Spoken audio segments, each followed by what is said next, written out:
Private సంస్థల్లో 100% స్థానిక కోటాపై దుమారం రేపుతోంది. కర్ణాటకలో స్థానిక కోటా రిజర్వేషన్ బిల్లుకు బ్రేక్ పడింది. పరిశ్రమల అభ్యంతరాలను పరిశీలించాకే ముందుకెళ్లాలని సీఎం సిద్ధరామయ్య నిర్ణయం తీసుకున్నారు.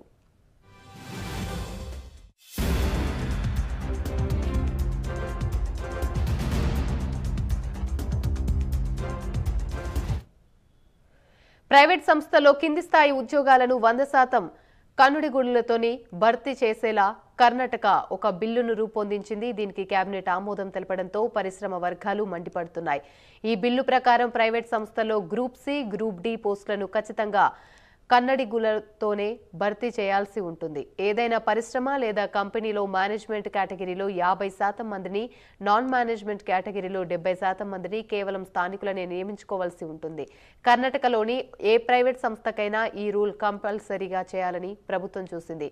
కేబినెట్ ఆమోదాన్ని సిద్ధరామయ్య ఎక్స్ వేదికగా వివరించారు. సొంత రాష్ట్రాల్లో కన్నడిగులు ఎవరు ఉద్యోగాలు కోల్పోకుండా చూడాలనేదే తమ ప్రభుత్వ ఆకాంక్ష అని చెప్పారు. రాష్ట్రవాసులు సుఖవంతమైన జీవితం గడిపేలా అవకాశాలు కల్పించాలన్నదే తమ కోరిక అన్నారు.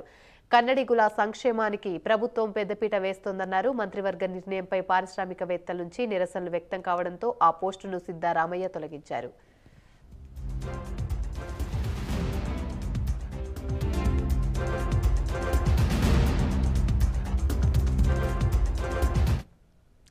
సిద్ధరామయ్య పోస్టును కర్ణాటక కార్మిక మంత్రి సంతోష్ వివరణ ఇచ్చారు. ప్రైవేట్ సంస్థలో నాన్ మేనేజ్మెంట్ కోటాలోని 70%, మేనేజ్మెంట్ కోటాలో 50% పోస్టులను కన్నడిగులకు కేటాయించాలని తాము చెప్పినట్టు తెలిపారు. అలాంటి స్కిల్ లేనప్పుడు అవుట్ సోర్సింగ్ ను తీసుకోవచ్చని అన్నారు. అయితే స్థానికంగా అలాంటి నైపుణ్యాలు ఉన్నప్పుడు వారికి ప్రాధాన్యం ఇచ్చేలా చూసేందుకు చట్టం తేవాలని ప్రభుత్వం ఆలోచనలో ఉందన్నారు.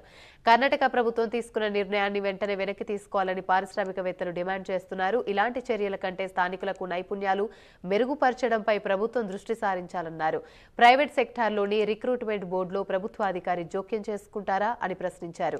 దీంతో సీఎం సిద్ధరామయ్య వెనుకడుగేశారు. అందరి అభ్యంతరాలను పరిశీలించాకే బిల్లుపై ముందుకు వెళ్లామని అన్నారు.